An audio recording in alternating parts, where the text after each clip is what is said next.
बड़ी बहू, एक कप चाय बना के लिया जरा मेरे लिए। ठीक है मम्मी जी, साथ में पापा जी के लिए भी बना के दे देती हूँ। अरे नहीं नहीं, तुम्हारे पापा जी तो बाहर गए हैं, उनका कोई दोस्त आया था, वही बुला के लेके गया है। बाद में बना देना पापा जी के लिए चाय। और हाँ बहू, जरा छोटी बहू के लिए भी एक कप चाय बना देना और उसके कमरे में दिया ना, क्योंकि अभी तो वो नई नई है, उसके कमरे में ही दे दिया कर चाय। वैसे भी धीरे धीरे वो सीख जाएगी चाय बनाना। ठीक है मम्मी जी, दे दूंगी। वो मम्मी जी, मैं पूछ रही थी, मैं खाने की भी तैयारी कर लेती हूँ। अरे बहू, तुझे इतने साल हो गए आए हुए, बिल्कुल भी अकल नहीं है तेरे अंदर। क्यों मम्मी जी? अब तो तेरी देवरानी आ गई है, उससे पूछ ले क्या सब्जी बनानी है, जाकर उससे पूछा कर। अभी वो नई नई है, उसकी पसंद का खाना बनना चाहिए घर में। अरे मम्मी जी, मैंने कल ही उसकी पसंद की सब्जी बनाई थी, मैंने सोचा था आज आपसे पूछ लेती हूँ। अरे वाह बहू, तू तो बड़ी होशियार है। तू कैसे भूल गई? जब तेरी शादी हुई थी ना, मैंने 15 दिन तक तेरी पसंद का खाना बनाया था। भूल गई तू? कैसे मैं तेरे पीछे पीछे घूमती थी, बेटा क्या चाहिए, क्या खाएगी, तेरी पसंद का ही खाना बनाया था मैंने। हाँ मम्मी जी, मुझे याद है, उस वक्त सब कुछ मेरी पसंद का था। बेटा देख, जब नई नई बहू आती है ना, वो थोड़ी ना कुछ बोलेगी, वो तो शर्माते कुछ बताएगी भी नहीं। तो उससे पूछ लिया कर क्या खाना है, क्या चाहिए, क्या पीना है, सब कुछ उससे पूछती रहा कर। हाँ हाँ हाँ, ठीक है मम्मी जी, पूछ लूंगी। अब जाती हूँ मम्मी जी। ये बड़ी बहू भी ना, कितने साल हो गए हैं इसकी शादी को, जरा भी अकल नहीं है। छोटी बहू तो मेरी बहुत खूबसूरत आई है। तू नजर ना लगे मेरी छोटी बहू को। मेरे तो भाग्य खुल गए, मेरे दो दो बहुएं आई हैं। माना कि मेरी बड़ी बहू पढ़ी लिखी नहीं है, इतनी सुंदर नहीं है, पर छोटी वाली तो है ना। बड़ी बहू को तो देख देख के मेरा जी ही भर गया है। अब छोटी बहू का लाड प्यार करूंगी। पूरी कॉलोनी वाले भी बोलते हैं कि तेरी छोटी बहू बहुत सुंदर आई है।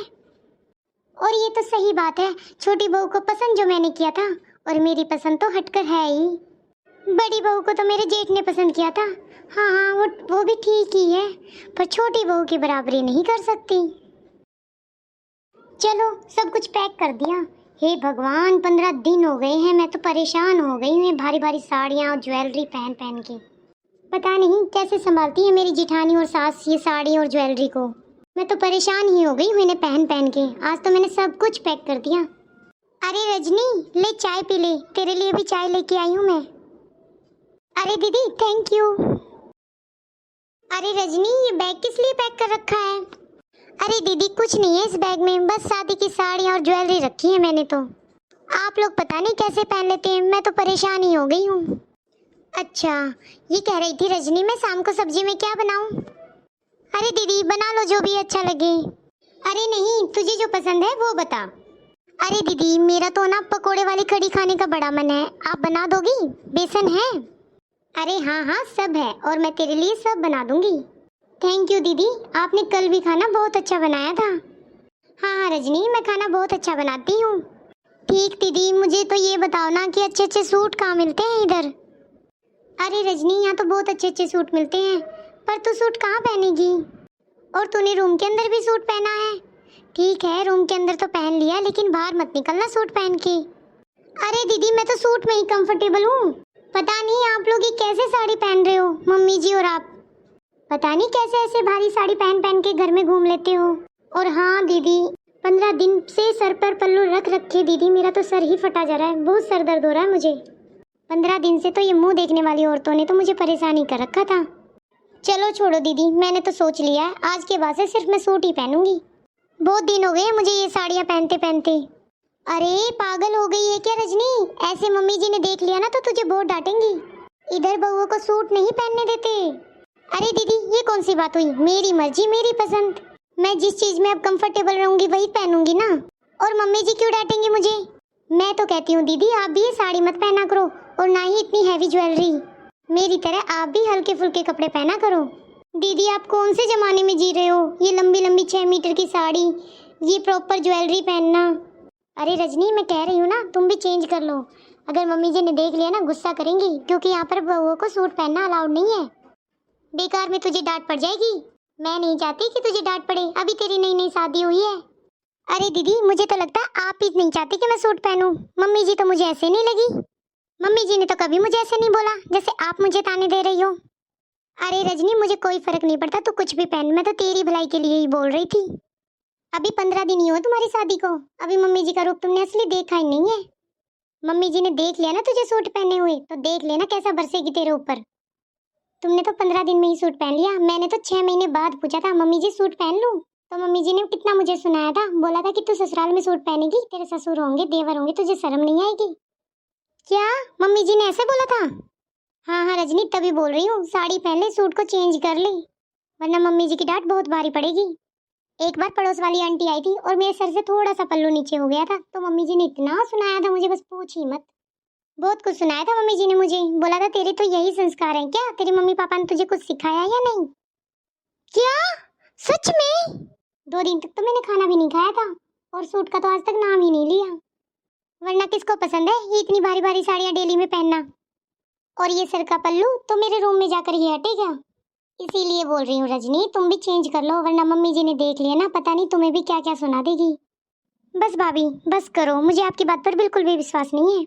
देखो भाभी, मुझसे तो ये 5-6 गज की साड़ी लपेटी नहीं जाएगी, और जो आप मम्मी जी के बारे में कह रहे हो ना, मुझे बिल्कुल भी यकीन नहीं हो रहा, और मम्मी जी मुझे ऐसा कुछ भी नहीं कहेंगी। मम्मी जी बिल्कुल ऐसी नहीं है, कितने अच्छे से रहती है मेरे साथ। अरे रजनी, मम्मी बस देखने में अच्छी लगती है, उनके विचार बहुत पुराने हैं। अरे दीदी जाओ ना, खाना बना लो, क्यों ज्ञान दे रहे हो मुझे? अरे क्या हुआ? अरे क्या बात हो रही है देवरानी जेठानी में, मुझे भी बताओ। वो मम्मी जी, अरे मम्मी जी, मैं बस रजनी को समझा रही थी कि इसने सूट पहना हुआ वो बदल ले, क्योंकि आपको बिल्कुल पसंद नहीं है सूट पहनना। अरे बड़ी बहू, रजनी की सास तुम हो या मैं हूँ? तुम क्यों सास बन रही हो उसकी? अभी तो मैं जिंदा हूँ, तुम क्यों सास बनने जा रही हो छोटी बहू की? जो रजनी को पसंद है वो पहनेगी। क्यों छोटी बहू, तुझे जो पसंद है तू पहन ले। हाँ छोटी बहू, तुम्हें जो पसंद है तुम पहन लो, तुम्हें कोई कुछ नहीं कहेगा। हाँ मम्मी जी, मैं भी दीदी को यही बोल रही हूँ कि क्यों इतनी भारी भारी साड़ियाँ पहन रही हो, आप भी सूट पहन लो। अरे बड़ी बहू, छोटी बहू देखो बिल्कुल सही कह रही है, अगर तुम्हें पसंद नहीं है साड़ी पहनना तो तू भी सूट पहन ले। लेकिन मम्मी जी, इतने साल तो आपने कभी नहीं बोला।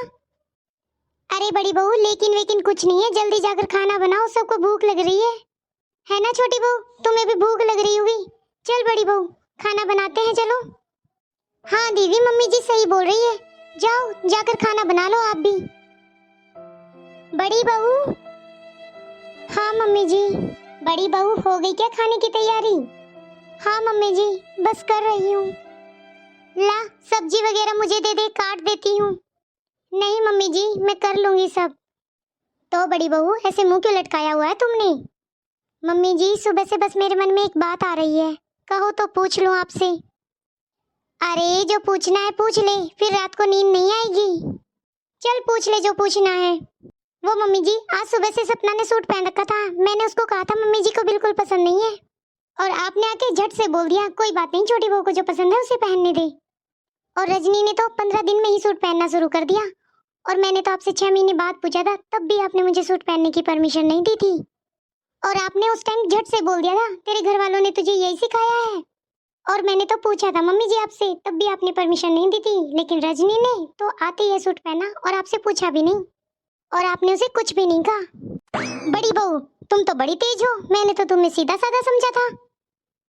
अरे तो क्या हो गया, जो छोटी बहू ने सूट पहन लिया, सर पे पल्लू नहीं लिया, तुम्हें क्या दिक्कत हो रही है? तो मम्मी जी, जब मेरी शादी हुई थी उसके बाद मैंने भी बोला था मुझसे साड़ी नहीं पहनी जा रही, सर पे पल्लू नहीं रखा जा रहा, तब तो आपने मुझे बड़ी खड़ी खोटी सुनाई थी। अब क्या हो गया? आपने तो उस टाइम आसानी से बोल दिया था कि आपने ससुर के सामने पल्लू नहीं रखेगी, सर पे सूट पहनेगी, शर्म नहीं आएगी तुझे? उस टाइम मेरे ससुर जी थे, तो आज क्या मेरे ससुर जी नहीं है घर में? आप नहीं हो घर में? अरे अरे बड़ी बहू, अरे बड़ी बहू, वो जमाने के हिसाब से चलना पड़ता है, तुझे भी तो बोल रही हूँ तू भी सूट पहन ले, तू भी सर पे पल्लू मत ले, और तेरे पापा जी से मैं बात कर लूंगी कि आजकल कोई सर पे पल्लू नहीं रखता। अरे मम्मी जी, बात साड़ी या सूट की नहीं है, बात ये है मैं 6 साल तक साड़ी में रही हूँ, तो अब क्यों बदल रहा है सब कुछ घर में? मम्मी जी, 6 साल तक मैंने परेशानियां झेली हैं, और आपने कभी नहीं छूट दी मुझे, अब क्या हुआ आपको? अरे बड़ी बहू, तू साफ साफ क्यों नहीं कहती कि छोटी बहू आने से तुझे बड़ी जलन हो रही है? मम्मी जी, मुझे रजनी से बिल्कुल भी जलन नहीं है। ये जलन नहीं है तो क्या है? जब से ताने मारे जा रही है, मुझे ये नहीं पहनने दिया, मैंने ऐसे किया, मैंने ऐसे किया। अरे अब तो जमाना ही ऐसा है, सबकी बहुएं ऐसे घूमती हैं। आजकल की बहुएं तो सूट छोड़ो जिन्सों में घूम रही हैं। अब जमाना बदल गया है बड़ी बहू, तुझे मना किया क्या मैंने? तू भी पहन ले। अरे मम्मी जी, ये जमाना इसी घर में बदला है, वरना ये जमाना तो 6 साल बाद तो पहले से बदला हुआ है। मम्मी जी, मुझे कोई जलन नहीं है आपकी छोटी बहू से, लेकिन ये बात इस घर की नहीं सभी घरों की है। जब बड़ी बहू आती है तो सब अपने अरमान थोपते हैं, ऐसे रह वैसे रह, साड़ी में रह, पल्लू रख, ऐसे बोल, ऐसे चल, ऐसे खा, ऐसे पी। सबकी इज्जत पे सान आती है जब बड़ी बहू कुछ करती है तो सब कुछ बड़ी बहू पर ही थोपा जाता है। और जैसे ही छोटी बहू आती है सब कुछ बदल जाता है, सारी रीति रिवाज बदल जाती है और सबको फिर अच्छा भी लगता है। इतने साल जिसने तुम्हारी सेवा की वो बड़ी बहू सबको बेकार लगने लग जाती है, और छोटी बहू कल की आई सबको अच्छी लगती है। चाहे वो एक गिलास तक भी ना उठाए फिर भी पूरे घर वालों को वही अच्छी लगती है। मम्मी जी, मैं ये नहीं कह रही कि छोटी बहू को लाड मत करो, प्यार मत करो, पर मम्मी जी जैसे एक माँ के लिए अपने सारे बच्चे बराबर होते हैं, उसी तरह एक सास ससुर को भी अपनी सारी बहुएं बराबर रखनी चाहिए। अरे बड़ी बहू, वो छोटी बहू की कुछ अरमान इच्छा है बस, इसीलिए। क्यों मम्मी जी, जब मैं इस घर में आई थी तब भी अपने भी तो अरमान इच्छा लेके आई थी, लेकिन नहीं, आपने तो जब मेरे सारे अरमानों पे अपनी इच्छा थोपती थी। और मम्मी जी, ये मेरे साथ ही नहीं हर घर की बड़ी बहू के साथ यही होता है। हाँ बड़ी बहू, मुझे समझ में आ गई है, बात तो तू बिल्कुल सही कह रही है, एक सास को अपनी बहुएं बराबर रखनी चाहिए। बड़ी बहू, मुझे माफ कर दे, मैंने तुम दोनों में भेदभाव किया। आगे से मैं तुम दोनों में कभी भेदभाव नहीं करूंगी। हेलो फ्रेंड्स, कैसी लगी आपको हमारी स्टोरी? अगर हमारी स्टोरी आपको पसंद आए तो वीडियो को लाइक करना, शेयर करना और चैनल को सब्सक्राइब करना। Thank you.